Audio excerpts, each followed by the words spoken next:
WWE are said to want to sign a top free agent. Elsewhere, an AEW star has vacated his titles, plural. And could WWE be bringing back an old WCW pay-per-view? More on that in this video. Hello everybody, Jack and Ross back again. According to a report from PW Insider Elite via Wrestle Purists, multiple sources within WWE have expressed a lot of interest in former NWA and Impact World Champion Nick Aldis now that he's very suddenly become a free agent. Yeah, but not as a wrestler. As a wrestler, excuse me. I was in bed at home yesterday. I shouldn't be here right now. They're saying that there's been a little talk of internal discussions as a potential producer for the company in recent weeks. In fact, there are talks he might undergo a trial process for the role as early as next month, which is interesting because he's younger than a lot of people who are sort of in the WWE at the minute as a wrestler. And it has been noted here as well that WWE's previous interest in Nick Aldis was as a wrestler, and that was only this year. So it's not as if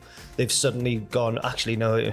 It's a very strange one. So it remains unclear whether he would just be doing the producer role or whether he'd also make occasional in-ring appearances as well, whether he'd be literally working double duty. Yeah, I think there's a place for him as a mid-card heel. Oh, yeah, sort of US title, Intercontinental title sort of level. Yeah. He fulfills a role. Yeah, I don't think he's ever so. going to be a world champion, but you know. Well, he was the NWA World Heavyweight Champion, wasn't he? This is the sports entertainment world of WWE. I don't think he's a... Maybe in his younger days he might have been, but yeah, maybe now.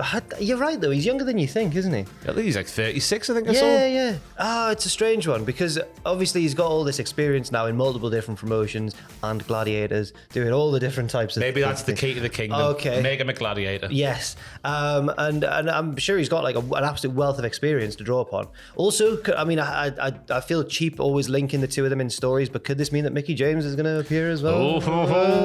They're married, you know. Right, so but again, he's obviously known for working a very different style to what most of professional wrestling is these days. So he's having classic. him on, He's a heel's heel. He's a 20 years ago sort of guy. Yeah. That sounds like a bad thing to say, but it's not. You No, know in what a I'm classic way. No flips, just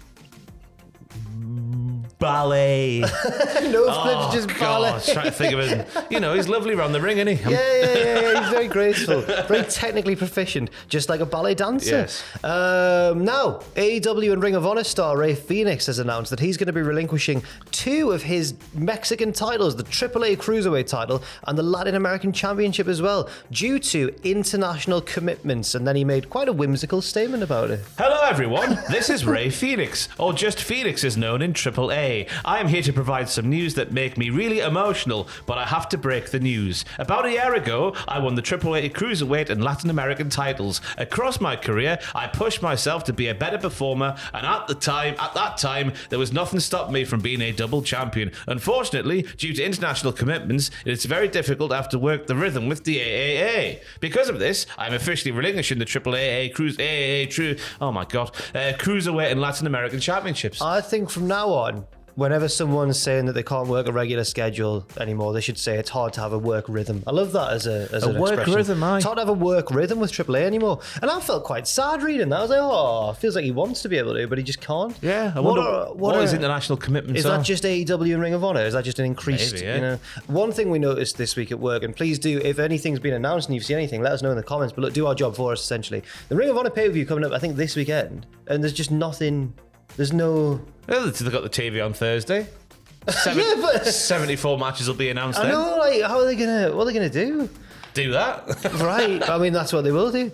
But yeah, Phoenix has relinquished both the AAA Cruiserweight and Latin American Championships. It was recently Triple Mania Tijuana, which is one of, I don't understand. Is this where Don Callis got attacked over the weekend? Right, yeah. So, but it turns out... Is that real or is that a worky so working? Yesterday we were saying that it basically looks like the fan attack is like a plant for the story, but then one of like the journalists or like someone with like audio equipment on him thought it was real and tried to defuse it, but in doing so injured Don Callis.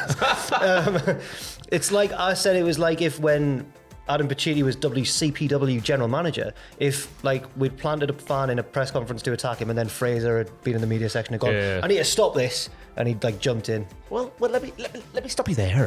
That's what I would have done there. Crossing the line back over to Monday Night Raw, there was an unused draft pick backstage, according to PW Insider. Odyssey Jones. He got drafted to Raw? I did not remember that He happening. barely had a look in an NXT. I think it was because he had a massive injury, was sort of derailed his initial sort of time, and then he came back, didn't do too much, then found himself as a free agent in the big old Draft Delicious. Yes. And then he's not done anything, I think, on actual... Maybe he's had a squash match on Raw itself. Maybe. But I can't remember him Not doing a anything lot. of note, yeah. What he did do in NXT, when you say he barely got a look in, he was the party man, and he was friends with Idris Enofe and Malik Blade, and he was going to drive them to town with a van full of ladies. And The Schism didn't like that, did they? But remember who nearly went with him and then didn't? It was it Haaland? It was Von Wagner. VAR was a big Yeah, he was cum. going to get his dancing shoes on. Oh, was that the That was my then, I think. dancing shoes, man? But then he didn't. It was just a ruse so he could beat them down, yeah. Bloody Rob. I Didn't get know. his dancing shoes in time. So yeah, it'll be interesting to see what Odyssey Jones does now that he was backstage at Raw. Obviously, he's a big heavyweight kind of wrestler, so hopefully he doesn't... We were talking about in the last video, Big Bronson Reed's new nickname. Hopefully Vince doesn't try and staple something onto him as well. Yeah. We're assuming a lot there that it was Vince, but it Well, was it sounds like a Vince it's thing. Big Bronson Reed. Yeah. Big Odyssey Jones. It's gonna... Larger than life, Odyssey Jones. One thing that seems to happen in this case, if it was indeed a Vince thing, is that heavyweight wrestlers get their personality stripped away and they've just got to be big, mean man. That's another thing. You know, it was all about the tsunami, and initially on the main roster, this is with Bronson Reed. Yeah, it was all yeah, about yeah. the suits and the glasses and the hey, oh, daddy, oh, Yeah, that I'm was here to a be. bit- yeah, that was it. But now he's big. No, he's Big Bronson Reed. He's a bear cat. Well, no, that was Keith. Okay, right. This is interesting because Grayson Waller managed to get a bite out of The Rock, of all people, on social He had media. his shoulder thingies from Survivor Series 96, didn't he? Was that this weekend or was that a bit further ago? A little while ago, but not too far ago, I don't think. Oh, was it? I'm not sure. But following his match with Edge on SmackDown, which he narrowly lost, Grayson Waller mocked The Rock, saying, yeah, you look at your rubbish debut outfit when you were Rocky Maivia, and saying that his MSG debut was better than The Rock's. Then The Rock actually responded, which I was very surprised about. Yeah. They went, obviously he recognises the greatness that is the NXT brand and people who've come from NXT. They went back and forth, prompting speculation about the possibility of a match or segment involving the two. And then people were really playing 4D chess here, saying there's an ongoing writer's strike in Hollywood and actors' strike, and that would free up time for The Rock, and he'd be able to do the wrestling again. Bloody hell. Yeah. Imagine putting those jigsaw pieces together. I know, but then, according to a report from Fightful Select, despite the online interactions and buzz, there are currently no concrete plans for The Rock and Grayson to work together. But It feels straight. It's like Grayson Waller's calling out John Cena, calling out The Rock. I don't know if it is just Grayson Waller just, doing what anyone would do and just arrive on the main roster. maybe. Going after the big fishies in the sea. But I think like 99% of people would try that. They would just get ignored. Yeah. But so this might have been like an actual thing that they'd agreed to do, maybe. I'll tell you how we'll learn is if he's on television next week. Grayson. Yeah. Yeah. If he's being punished, we know it was just him gone off, just diving in off his own back. If he's there on a centre, like a featured role, we know it's part of the plans. He seems like he could do this sort of, like we've seen it with people like Heath Slater was the ultimate example, wasn't he? Like every time a legend comes back, Heath's a safe pair of hands. Yeah. Although in Grayson's case though, they're trying to elevate him, aren't they? He's not just going to get beaten up. Yeah, they weren't. And Edge came along. Edge could have lost that match, He could have done, but he at least said afterwards, hey man, hey kid, you swam with me, kid. Yeah, he swam like a fish in the sea. So it's like putting someone over without putting them over. Just lose Edge. Yeah, just come on, Edge, man, just lose. Could WWE be bringing back an old WCW pay-per-view? Yeah, on June the 13th, they filed the trademark for Uncensored, the name of an old WCW pay-per-view with the lovely sort of like newspaper cutout graphic thingies. I hope they bring those back if they do. They've used, obviously, WCW show names as largely as, Great American Bash in the noughties. Now it's become an NXT thing. Halloween Havoc's now an NXT thing as well. So there's precedence there for it to be a Starcade, which was just a house show. Just a house really show. Felt like a real kick in the balls, that. Well, they finally won the war, didn't they? We knew that they won the They war. finally, they beat... It was 20 years before. Triple H beat Sting, the NWO, lost to DX in God. 2015, and then, finally, Very WrestleMania got out on top of Starcade and that. In happier news, WWE have recently filed trademarks for the following names. Are you ready? Kia Saint, Trey Bearhill. A hill of bears. A hill of bears. That's astonishing. terrifying, He always comes down to the ring on like a throne of bears. Yeah. Tyreek Igwe, Tyson DuPont, and Izzy Dame. Izzy Dame. Izzy Dame's the only Izzy one. Dame, though. Oh, well, the only one that's apparently known is Izzy Dame, because it's currently unclear who any of the names are for apart from Izzy Dame, which is now confirmed to be the new name for Frankie Streffling. Streffling has a background in volleyball.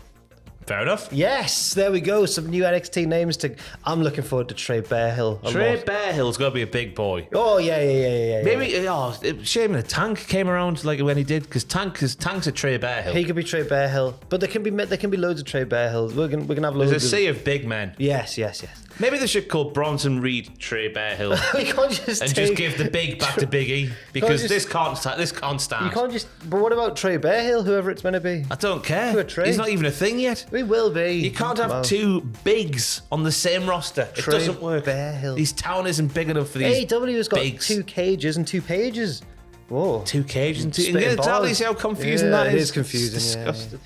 Thank you very much for watching. We've been Jack and Ross from Cultaholic. Leave your thoughts and opinions in the comment section down below, and have a look at our earlier news video on this very channel as well. Thanks for watching, and we'll see you soon. Come on, Trey Bearhill. Up the Big E.